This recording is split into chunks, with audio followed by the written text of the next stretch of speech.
Hey guys, and welcome back to another episode of Federico Talks Watches. No, this isn't pre-coronavirus. We're in the office today doing a little administrative work and, shipping some stuff out. And I'd figure... Talk that way.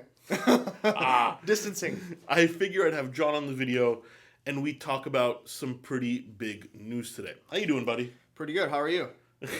Well, put on your mask. Well, just so you guys know, he's really good at video editing, and this has actually been edited. This is 6 feet. 6 feet. What are you wearing today, by the way? Vintage IWC retailed by Turler. Turler dial? Yep.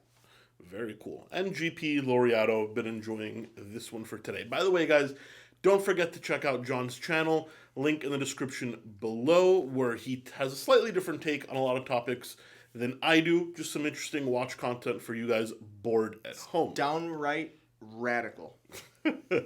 So yeah, John, what are we talking about today? What happened today that made us make a video? Well, why don't you tell them? Because I personally don't care. Well, Baselworld, while not officially canceled, is pretty much canceled. And no, not like coronavirus canceled, like permanently canceled. Rolex is out, Patek is out, Chopard is out, Omega's been out. Everybody's pretty much leaving. Tudor, along with Rolex, also out. All of the Asian brands. All of the Asian brands. And you know what? I'm not normally smug. You guys know I'm not normally smug. But this is going to feel really good. I told you so! Sorry for that edit. It was a phone call from Canadian Customs, of all places. Everything got taken care of. But, yeah, dude, I told you so. Basel's been massively irrelevant for so long, and now without these big brands, it's even more relevant, even though they are in talks with Watches and Wonders to join that fair. But, one trade show down, one to go. Do you have any thoughts on it? Oh, yeah. So I don't think that it should matter for us as collectors. I don't think it should matter to people out there as collectors, because who is really going to Baselworld anyway? Couple guys, maybe one out of every 10 years, if that. It was really for the brands to say, hey, dealers, buy stock and we'll give you some cut. That's basically it, right? Listen, I've never been to Basel. I've been to SIHH, which is now Watches and Wonders, as part of Richemont. And my entire job was to sell watches to the dealers visiting. And I don't mean to sound rude, but everybody else was just in the way.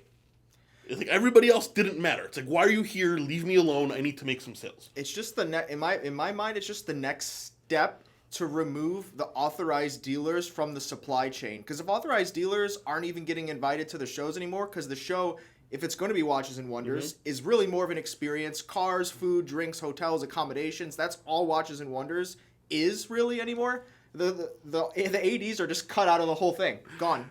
Yeah, that's a much more long-term play, but I do agree with you overall, for sure. But I don't know, it was bad for the brands because they couldn't give the customers the experience they wanted, and they had to pay Baselworld, excuse my language, a shitload of money for their booths, and they had to invite all the authorized dealers. It was just a very inefficient and old-school way of marketing, which in the 21st century has no place.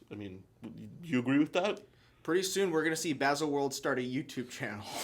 Let's put it that way. But yeah, guys, just wanted to give you this little news today. I'm sure a lot of you saw it if you pay attention to the watch blogs. But if not, you got it here. Baselworld, rest in peace. Is Watches and Wonders next?